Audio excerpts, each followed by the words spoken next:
Hello guys, আসসালামু আলাইকুম। আপনারা সবাই কেমন আছেন? আশা করছি সবাই খুব ভালো আছেন। আলহামদুলিল্লাহ, আল্লাহর রহমতে আপনাদের ভালোবাসায় আমিও খুব ভালো আছি।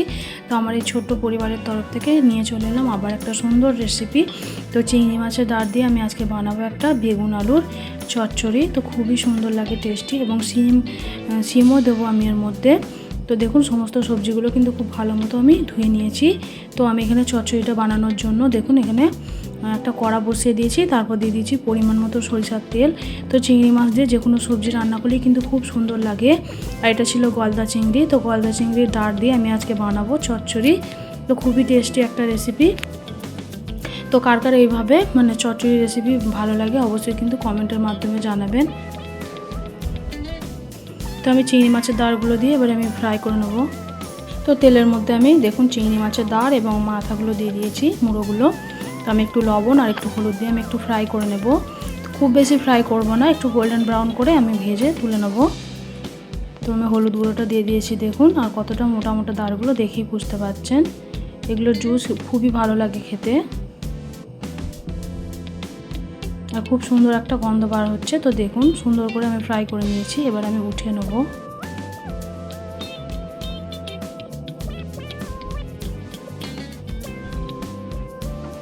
সমস্ত দাঁড়গুলোকে আমি তুলে নিচ্ছি দেখুন একটা প্লেটের মধ্যে।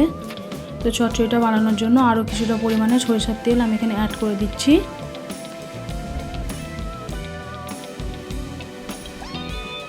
তো দেখুন পরিমাণ মতো সরিষার তেল আমি অ্যাড করে দিয়েছি।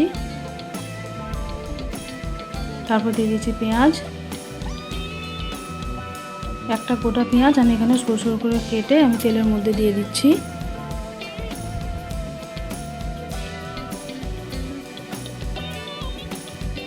তারপর দিয়ে দিচ্ছি স্বাদ মতো লবণ। তারপর দিয়ে দেবো আমি এখানে পরিমাণ মতো লঙ্কা গুঁড়ো।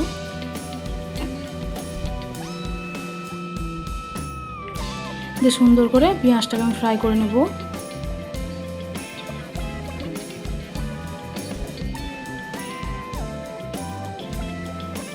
তো দেখুন সুন্দর একটা কালার চলে এসেছে। এরপর দিয়ে দেবো আমি আদা রসুন বাটা। আদা রসুন বাটাটা দিয়ে খুব সুন্দর করে একটু ভাজা ভাজা করে নিতে হবে। তারপর দিয়ে দেবো কেটে রাখা বেগুন, আলু এবং সিম। যে সমস্ত সবজিগুলো দিয়ে আমি চচ্চড়িটা বানাবো সমস্ত সবজি আমি দিয়ে দিচ্ছি। তো সুন্দর করে আমি দেখুন একটু ভাজা ভাজা মতো করে নেব।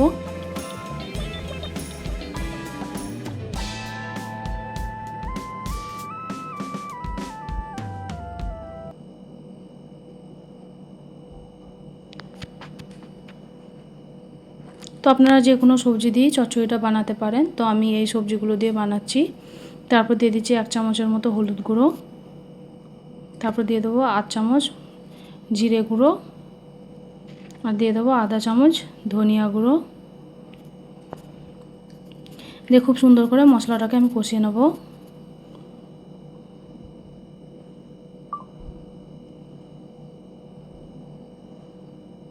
তো দেখুন সুন্দরভাবে কষিয়ে নিতে হবে। যে কোনো সবজি কিন্তু খুব সুন্দর স্বাদ আসে রান্নার ওপর, যত ভালোভাবে আপনারা রান্না করতে পারবেন তত সুন্দর টেস্ট আসে। তো দেখুন সুন্দরভাবে আমি কষিয়ে নিচ্ছি। তো কষানোটা আমার কমপ্লিট হয়ে গেছে। তো দেখি বুঝতে পারছেন খুব সুন্দরভাবে আমি কষিয়ে নিয়েছি। তারপরে ভেজে রাখা চিংড়ি মাছের দাঁত এবং মুড়োগুলো দিয়ে দেবো।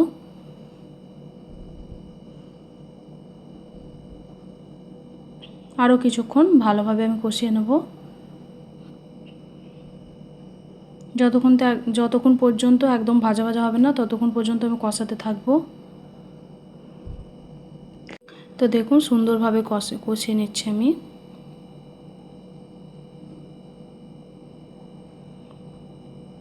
তারপরে আমি পরিমাণ মতো পানি অ্যাড করছি সবজিগুলো সেদ্ধ হওয়ার জন্য। তো দেখুন কিছুটা পানি আমি এখন দিচ্ছি, কিছুটা পানি আমি আবার পরে অ্যাড করব। খুব বেশি পানি আমি এখানে দেব না, তাহলে সবজিগুলো গলে যাবে। তো এতটা পরিমাণের আমি পানি এখানে অ্যাড করেছি। তারপরে ঢাকনা বন্ধ করে আমি 2 থেকে 3 মিনিট মতো সবজিগুলোকে সেদ্ধ করে নেব খুব ভালো মতো, একদম স্লো ফ্লেমে। তারপরে চলে এলাম 3 মিনিট পর। তো দেখুন ঝোলটা একদমই শুকিয়ে এসেছে আর সবজিগুলো দেখেই বুঝতে পারছেন খুব ভালো মতো সেদ্ধ হয়ে গেছে। তো আমি আবারও কিছুক্ষণ হাই ফ্লেমে সবজিগুলোকে কষিয়ে নেব। তো দেখেই বুঝতে পারছেন সবজিগুলো কিন্তু খুব ভালো মতো কুক হয়ে গেছে। তো হাই ফ্লেমে আমি আরও কিছুক্ষণ কষিয়ে নেব। এত সুন্দর একটা গন্ধ বার হয়েছে, সত্যি রেসিপিটা না বানালে বুঝতে পারবেন না, এতটাই দুর্দান্ত লাগে। চিংড়ি মাছ দিয়ে যে কোনো রেসিপি কিন্তু খুবই সুন্দর লাগে খেতে। আর চিংড়ি মাছের দাঁড় দিয়েও তো সবজি বা চচ্চড়ি রান্না করলে দুর্দান্ত লাগে। বাঙালির প্রিয় হচ্ছে মাছ, মাছে ভাতে বাঙালি, তো মাছ খেতে সবাই কিন্তু খুবই পছন্দ করে, যে কোনো মাছ। তো আমার কাছে তো চিংড়ি মাছের রেসিপিটা দুর্দান্ত লেগেছে, তাই ভাবলাম আপনাদের সাথে শেয়ার করব। তো রেসিপিটা যদি অজানা হয়ে থাকে অবশ্যই একবার বানিয়ে দেখতে পারেন। তো দেখুন আমি পরিমাণ মতো আরও কিছুটা পানি অ্যাড করে দিলাম, খুব ভালো মতো কষিয়ে নিয়েছি, একদম শুকনো হয়ে গেছিলো দেখেই বুঝতে পারছেন। এবার চচ্চড়ির জন্য আমি পানি অ্যাড করছি। তো দেখুন কালারটা দুর্দান্ত এসেছে, দেখেই বুঝতে পারছেন।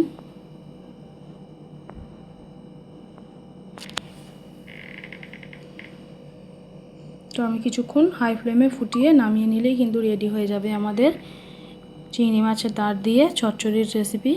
তো আপনাদের কাছে কেমন লেগেছে অবশ্যই কিন্তু লাইক করবেন, কমেন্ট করবেন। রেসিপিটা যদি ভালো লাগে অবশ্যই শেয়ার করবেন।